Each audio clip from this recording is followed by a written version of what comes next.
sekarang ini kan sangat modern ya. Masa sekarang medsos kaitannya dengan undang-undang ITE.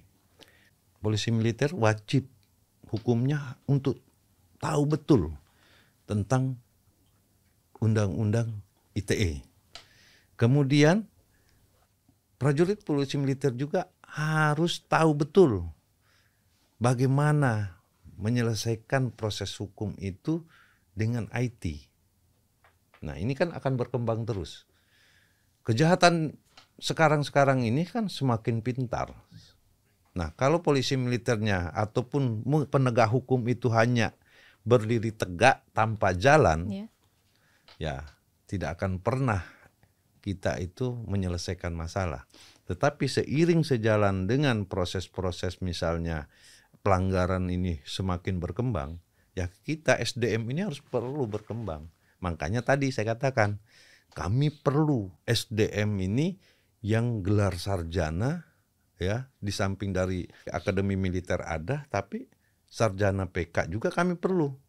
Mungkin gelar sarjana matematika, gelar sarjana kimia, ataupun yang lainnya. Sehingga apa? Laboratorium kami ada, ininya ada, semua. Nah, nanti semuanya akan berjalan. Tentang handphone misalnya, kita sudah punya alat melacak.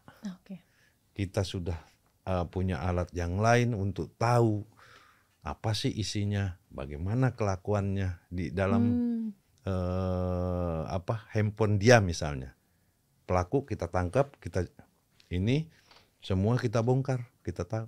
Nah, ini kalau misalnya SDM-nya nggak tahu apa-apa, ya gimana nanganinnya? Nanganinnya bagaimana? Betul. Nah, marilah saya katakan kepada prajurit-prajurit polisi militer Angkatan Darat, marilah kita banyak belajar.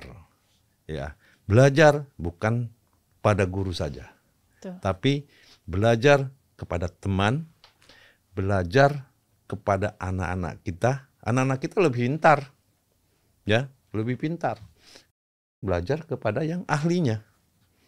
Nah, sekarang kami juga di Polisi Militer Angkatan Darat dalam menangani satu kasus, wajib kita konsul kepada ahli. Pidana apa?